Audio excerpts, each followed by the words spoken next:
Assalamualaikum warahmatullahi wabarakatuh. Kami perwakilan dari kelompok 8. Saya sendiri atas nama Hairudis Menti Kasman dan di samping saya Erika. Pada kesempatan kali ini kami akan membahas hasil presentasi kami dengan berjudul Simulasi Tata Letak Terminal Pelabuhan.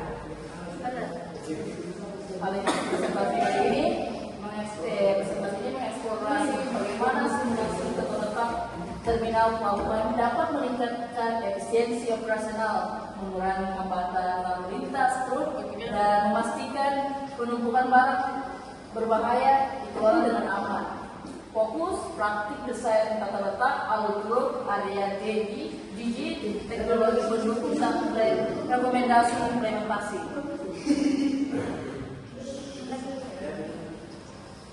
Mengapa simulasi tata letak pelabuhan itu penting? Di terminal pelabuhan merupakan pusat aktivitas logistik yang sangat kompleks, di mana di dalamnya terdapat berbagai aktivitas seperti kedatangan kapal, proses muat, pergerakan truk, penyimpanan barang, hingga distribusi ke berbagai daerah. Kompleksitas tersebut sering menimbulkan berbagai permasalahan seperti kemacetan kendaraan, antrian panjang di gerbang pelabuhan, keterlambatan bongkar muat, dan penurunan produktivitas operasional. Dan untuk mengatasi hal tersebut, masalah tersebut diperlukan simulasi tata letak terminal. Simulasi ini memungkinkan pengelola pelabuhan menguji berbagai alternatif desain tanpa harus menerapkannya di lapangan. Dengan simulasi ini, pelabuhan dapat mengidentifikasi titik kemacetan, memprediksi dampak perubahan tata letak, serta memilih solusi terbaik berdasarkan data yang akurat. Manfaat utama dari simulasi ini meliputi peningkatan efisiensi operasional, peningkatan keselamatan, terutama dalam penanganan barang berbahaya, dan validasi alur pergerakan kendaraan sebelum dilakukan pembangunan atau perubahan fasilitas.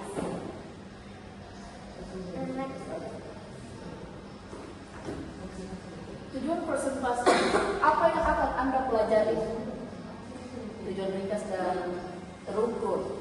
1. Memahami komponen utama tata letak terminal pelabuhan yang efisien. Yang kedua, menganalisis alur lalu lintas truk dan solusi optimasinya.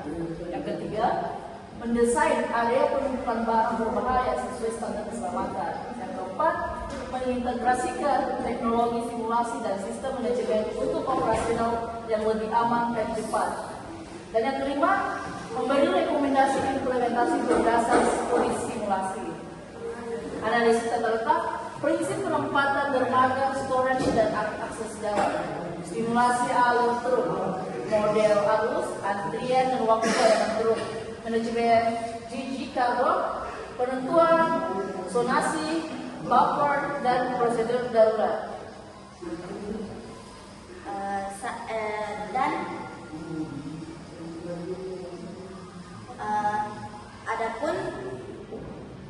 Adapun tambahan dari pembahasan presentasi berikut yaitu optimalisasi arus lalu lintas truk di pelabuhan. Yang kedua, desain area penumpukan barang berbahaya atau DG cargo. Langkah pertama yang harus dilakukan yaitu melakukan klasifikasi barang berbahaya sesuai jenis dan tingkat risikonya. Barang yang tidak kompatibel tidak boleh ditempatkan berdekatan karena dapat menimbulkan reaksi berbahaya. Lokasi area DG cargo juga harus dipilih dengan cermat. Area ini sebaiknya terpisah dari terminal penumpang, gudang umum, dan fasilitas penting lainnya. Tujuannya adalah untuk mengurangi dampak apabila terjadi keadaan darurat. Dalam desain fisiknya, area DG cargo harus dilengkapi dengan sistem drainase khusus, ventilasi yang baik, material tahan bahan kimia, serta fasilitas pemadam kebakaran dan sistem deteksi dini seperti sensor gas dan sensor suhu. Selain infrastruktur, diperlukan juga sistem manajemen berbagai teknologi yang mampu memantau lokasi jenis, kondisi, barang secara real time. Hal ini membantu meningkatkan pengawasan dan mengurangi risiko keselamatan dalam penanganan. Konsep dasar tata letak terminal pelabuhan. Tata letak menggabungkan area dermaga, lapangan penumpukan, gudang jalur internal, dan akses eksterior. Prinsip utama meminimalkan jarak material handling, menyisakan alur datang dan pergi, menyediakan buffer area, dan mengoptimalkan titik transshipment. Pertimbangan also kepastian frame, kedalaman dermaga, dan rute penetrasi truk. Dermaga dan pengikatan, posisi dan jumlah berth mempengaruhi tempo bongkar muat dan jadwal kapal. Lapangan penumpukan, desain blok penumpuk berdasarkan tipe kargo dan akses alat angkat. Rute internal, dengan jalur satu arah terpisah mengurangi konflik dan memudahkan manajemen antrian.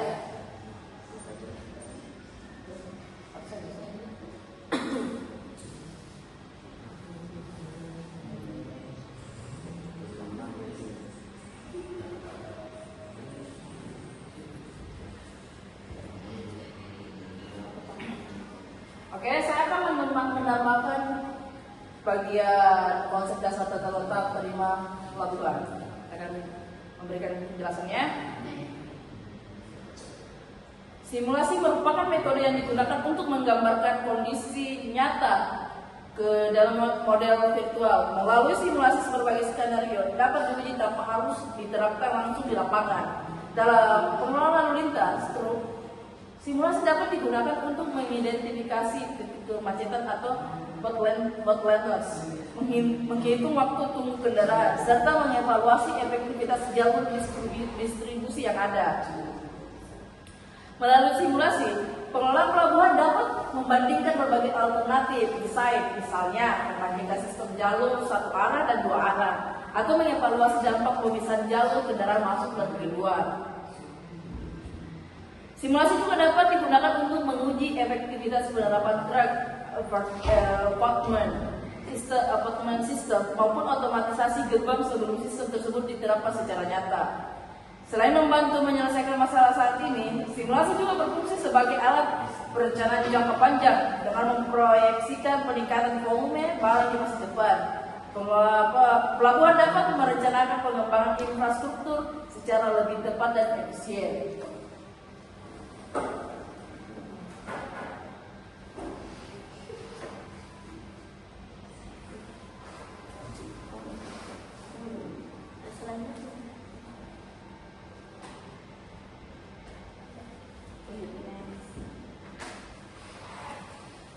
Selanjutnya yaitu optimalisasi alur lalu lintas truk di pelabuhan.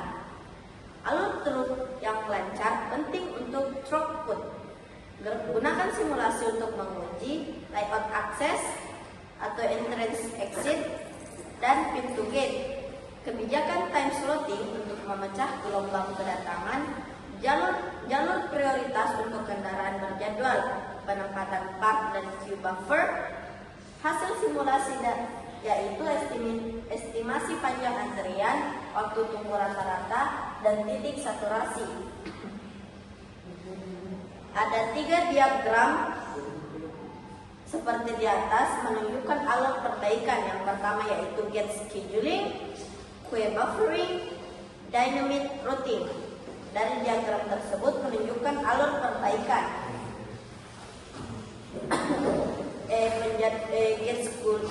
Gate scheduling yaitu penjadwalan di gate. Yang kedua, queue buffering, penggunaan buffer antrian terukur, dan dynamic routing, yaitu rutin dinamis untuk menghindari kemacetan. Saya akan menambahkan yang dijelaskan saudara-saudara. Lalu lintas truk merupakan salah satu faktor yang sangat menentukan kelancaran operasional pelabuhan. Apabila arus kendaraan tidak dikelola dengan baik, maka akan terjadi kemacetan yang berdampak pada keterlambatan distribusi barang dan meningkatkan biaya operasional. Salah satu yang dapat diterapkan adalah pemisahan jalur masuk dan jalur keluar kendaraan. Dengan adanya jalur yang terpisah, konflik antara kendaraan dapat dikurangi sehingga arus lalu lintas menjadi lebih lancar. Selain itu, pelabuhan juga dapat menerapkan sistem satu arah atau one-way system.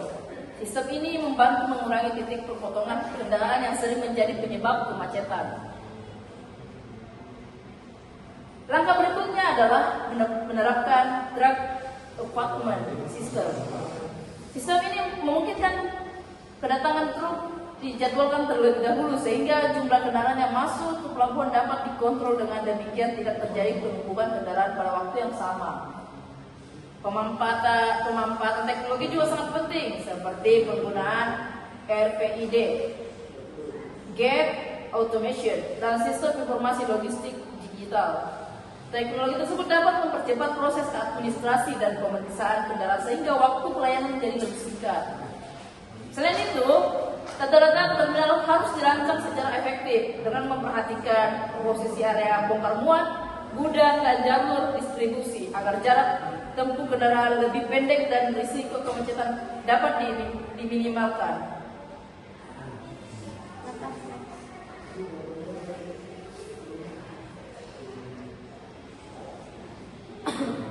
Berikutnya yaitu desain area penumpukan barang berbahaya atau digikargo.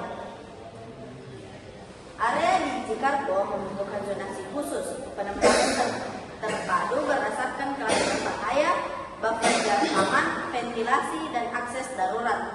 Standar utama meliputi pemisahan fisik, permukaan tahan tumpahan, jalur evakuasi, serta titik pengamatan keamanan.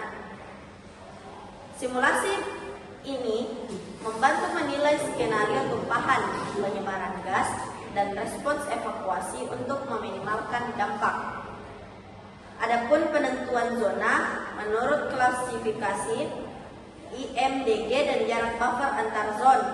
Yang kedua, kontrol tumpahan, sistem drainase, dan penampungan sementara untuk mencegah pencemaran. Dan yang ketiga, rencana darurat, yaitu rute evakuasi, assembly point, dan koordinasi dengan aparat tanggap darurat.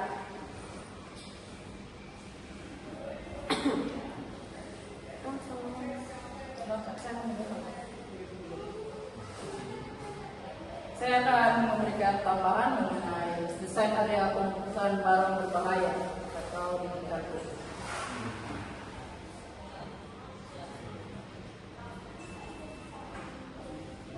Barang berbahaya atau dangerous goods cargo memiliki karakteristik khusus yang membutuhkan penanganan berbeda dari barang umum. Kesalahan dalam penyimpanan dapat menyebabkan kebakaran, ledakan, pencemaran lingkungan, bahkan korban jiwa. Langkah pertama yang harus dilakukan adalah melakukan klasifikasi barang berbahaya sesuai jenis tingkat resikonya. Barang yang compatible tidak boleh karena dapat menimbulkan reaksi berbahaya. Lokasi area digikargo juga harus dipilih dengan cermat. Area ini sebaiknya terpisah dari terminal penumpang, gudang umum, dan fasilitas penting. Tujuannya adalah untuk mengurangi dampak apabila terjadi keadaan darurat.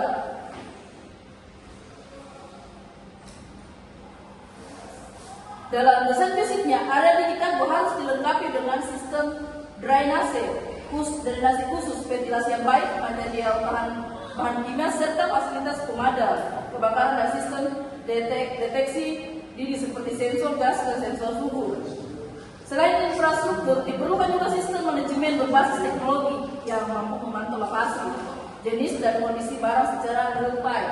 Hal ini membutuhkan peningkatan pengawasan dan mengurangi risiko kesalahan dalam penanganan.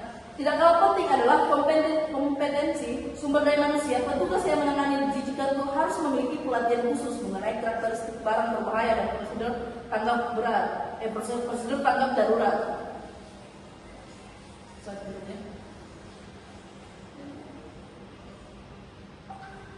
Slide berikutnya yaitu peran simulasi dalam meningkatkan efisiensi alur truk. Simulasi ini memungkinkan pengukuran metrik kunci throughput truk per jam, waktu pelayanan per gate, dan utilisasi buffer. Dengan memodelkan variasi kedatangan dan gangguan operasional, simulasi mengungkap solusi seperti perubahan tata letak gate, penambahan buffer, atau penjadwalan ulang layanan kren yang paling efektif untuk menurunkan bottleneck. Implementasi tersebut bertahap dan pengujian pengujian A/B di lingkungan simulasi mengurangi risiko perubahan lapangan. Seperti yang pertama, identifikasi bottleneck, yaitu tempat dan waktu terjadinya antrian panjang terdeteksi lebih awal. Kedua, evaluasi opsi desain, yaitu bandingkan alternatif tata letak tanpa intervensi fisik. Dan yang ketiga yaitu perencanaan kapasitas, yaitu tentukan kebutuhan lahan, crane, dan gate untuk target throughput. Oke, saya akan menjelaskan mengenai peran simulasi dalam meningkatkan efisiensi alur truk. Simulasi merupakan metode yang digunakan untuk menggambarkan kondisi nyata ke dalam model virtual melalui simulasi berbagai skenario yang dapat diuji tanpa harus diterapkan langsung di lapangan.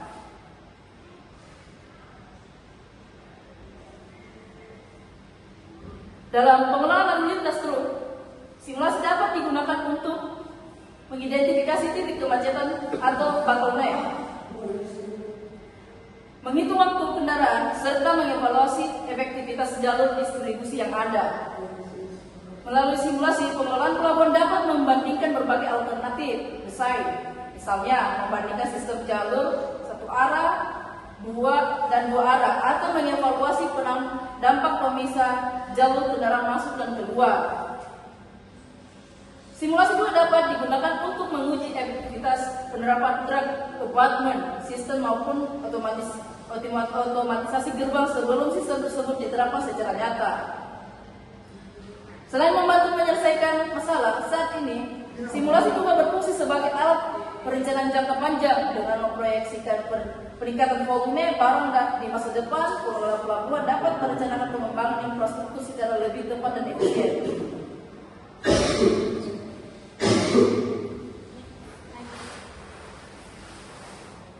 Selanjutnya yaitu faktor-faktor dalam merancang area penumpukan biji kargo. Perancangan biji kargo harus mempertimbangkan yang pertama, klasifikasi kimia. Kedua, kompatibilitas antar bahan. Ketiga, jarak aman ke pemukiman atau area kritis. Yang keempat, fasilitas penanggulangan kebakaran, kontrol akses, dan sistem monitoring. Aspek tersebut merupakan aspek operasional seperti frekuensi pergerakan, kendaraan penanganan, dan kebutuhan penyejukan juga menentukan konfigurasi.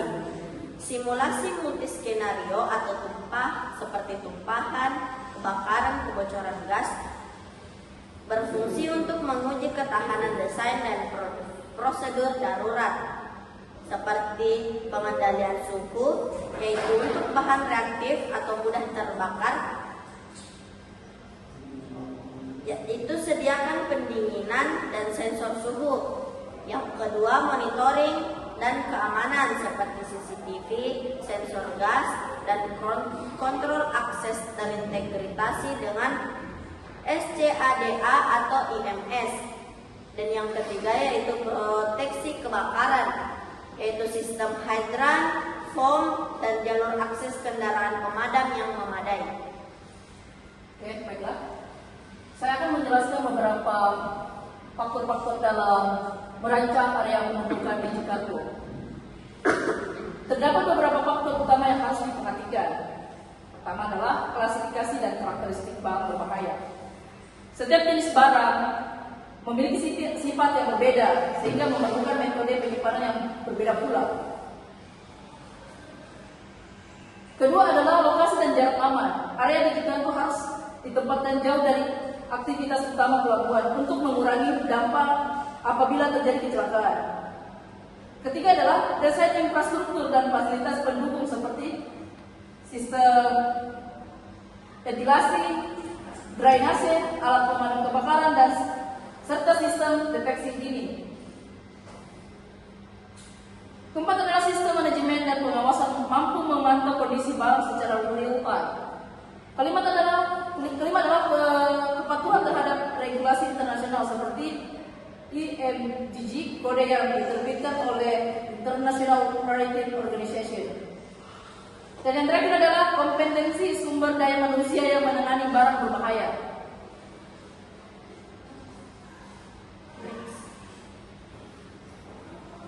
Selanjutnya yaitu penerapan sistem manajemen dan teknologi pendukung. Integrasi teknologi meningkatkan kontrol operasional seperti terminal operating system atau TOS, gate automation, RFID tracking, FMS atau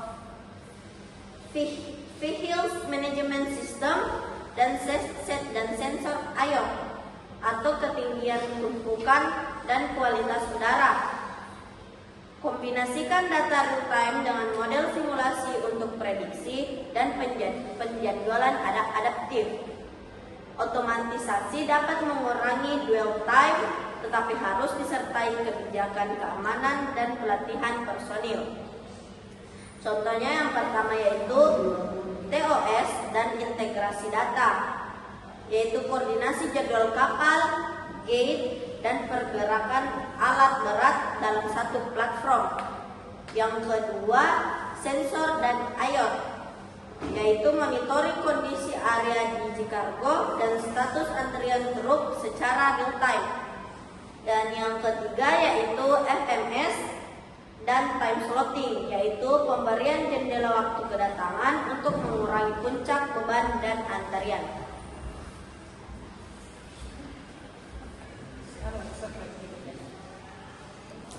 Selanjutnya yaitu penerapan sistem manajemen dan teknologi pendukung.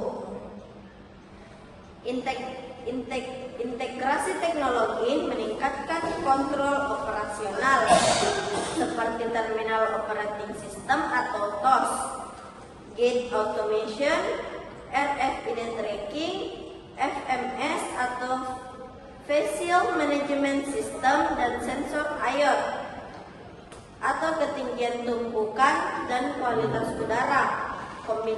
Kombinasikan data real time dengan model simulasi untuk prediksi dan penjadwalan adaptif.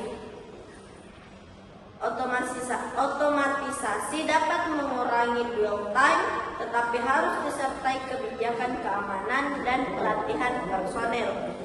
Seperti yang pertama yaitu TOS dan integrasi data, yaitu koordinasi jadwal kapal, gate, dan pergerakan alat berat dalam satu platform. Yang kedua, sensor dan IOT, yaitu monitoring kondisi area gizi dan status antrian untuk truk secara real time. Dan yang ketiga yaitu FMS dan time slotting, yaitu pemberian jendela waktu kedatangan untuk mengurangi puncak beban dan antrian. Baiklah, saya akan menambahkan dari penerapan sistem manajemen dan teknologi pendukung. Penerapan sistem manajemen dan teknologi pada era digital saat ini, penerapan teknologi menjadi kebutuhan utama dalam pelabuhan. Dalam pengelolaan lalu lintas truk, pelabuhan dapat menerapkan truck appointment system (RPID) dan gate automation untuk mempercepat proses pelayanan kendaraan. Selain itu, penggunaan terminal operation system atau TOS memungkinkan seluruh aktivitas pelabuhan terintegrasi dalam suatu sistem, mulai dari pengelolaan kontainer, penjadwalan bongkar muat, hingga pengaturan lalu lintas kendaraan. Untuk pengelolaan digital, teknologi seperti sensor suhu, sensor gas, dan sistem pelacakan digital dapat membantu mendeteksi potensi bahaya sejak dini. Namun teknologi tidak dapat bekerja sendiri, oleh karena itu diperlukan SOP yang jelas, pengawasan yang ketat, serta pelatihan rutin bagi petugas agar sistem dapat berjalan secara optimal.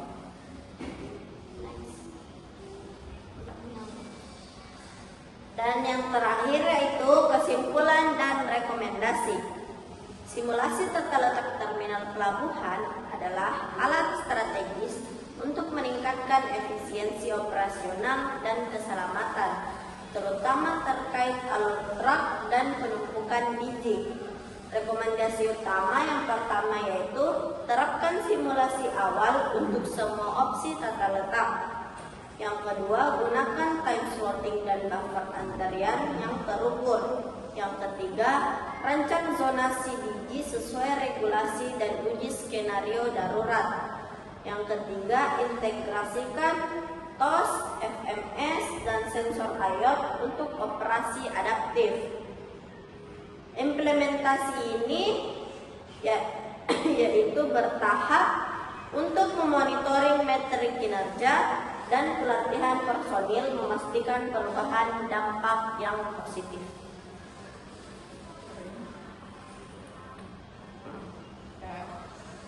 Berdasarkan pembahasan yang telah dijelaskan, dapat disimpulkan bahwa optimalisasi lalu lintas truk dapat dilakukan melalui pengatur jalur yang baik, sistem penjadwalan kendaraan, pemanfaatan teknologi, serta perencanaan tata letak terminal yang efektif. Desain area Digikargo harus memperhatikan aspek keselamatan, klasifikasi barang, kondisi lokasi, serta penyedia fasilitas pendukung untuk meminimalkan risiko kecelakaan. Simulasi tata letak terminal memiliki peran yang sangat penting dalam membantu pengambilan keputusan, mengidentifikasi hambatan operasional, dan menentukan desain yang paling optimal. Selain itu, penerapan sistem manajemen dan teknologi modern menjadi faktor utama dalam meningkatkan efisiensi operasional serta keselamatan di lingkungan pelabuhan. Demikian presentasi yang dapat saya sampaikan. Lebih dan kurangnya mohon dimaafkan. Wabillahi taufiq wal hidayah. Assalamualaikum warahmatullahi wabarakatuh.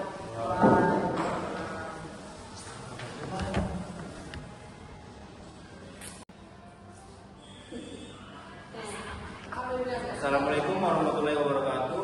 Perkenalkan, nama saya Muhammad Ilham Rahman, perwakilan dari kelompok 6. Saya akan mengajukan suatu buah pertanyaan. Apa sih tujuan utama dari dilakukannya simulasi tata letak terminal pelabuhan menurut presentasi tersebut? Assalamualaikum warahmatullahi wabarakatuh. Perkenalkan, nama saya Katika Sari dari kelompok 5. Pertanyaan saya, mengapa area penumpukan Digikargo harus dipisahkan berdasarkan kelas bahayanya? Terima kasih. Assalamualaikum warahmatullahi wabarakatuh. Menjawab pertanyaan dari saudara-saudara sekalian. Yang pertama yaitu pertanyaan dari saudara Ilham, yaitu apa tujuan utama dilakukannya simulasi tata letak di pelabuhan? Tujuan utamanya yaitu dilakukannya simulasi tata letak di pelabuhan untuk mengetahui apakah susunan fasilitas dan area pelabuhan sudah efisien sehingga kegiatan bongkar muat, penyimpanan, dan pergerakan barang dapat berjalan lancar. Secara sederhananya, simulasi tata letak digunakan untuk mengurangi kemacetan dan antrean kapal, mengurangi kemacetan dan antrean kendaraan maupun peti kemas di area pelabuhan. Yang kedua, meningkatkan efisiensi operasional sehingga proses bongkar muat menjadi lebih cepat. Yang ketiga, memanfaatkan lahan dan fasilitas secara optimal seperti dermaga, gudang, lapangan penumpukan, dan jalur transportasi. Yang keempat, mengidentifikasi masalah sebelum diterapkan di lapangan sehingga dapat mengurangi risiko kesalahan dan biaya perbaikan. Yang kelima, meningkatkan keselamatan kerja dengan mengatur alur pergerakan yang lebih aman. Dan yang terakhir yaitu membantu perencanaan pengembangan pelabuhan untuk menghadapi peningkatan arus barang dan kapal di masa depan. Selanjutnya saya akan menjawab pertanyaan dari saudari Katrika, di mana pertanyaan itu, mengapa area penumpukan Digikargo harus dipisahkan berdasarkan kelas bahaya? Oke, saya akan menjawabnya. Area penumpukan Digikargo harus dipisahkan berdasarkan kelas bahaya karena setiap jenis barang berbahaya memiliki karakteristik dan risiko yang berbeda. Pemirsa, ini bertujuan untuk mencegah incompatibility atau reaksi berbahaya antara muatan, mengurangi risiko kecelakaan, serta memastikan keselamatan operasional pelabuhan. Selain itu, pengaturan zonasi berdasarkan IMDG Code mempermudah proses penanganan, infeksi, dan respon darurat apabila terjadi insiden. Baiklah, itulah beberapa jawaban yang kami jawab berdasarkan pertanyaan dari rekan-rekan kami. Sekian, terima kasih. Assalamualaikum warahmatullahi wabarakatuh. Bulan Pikana.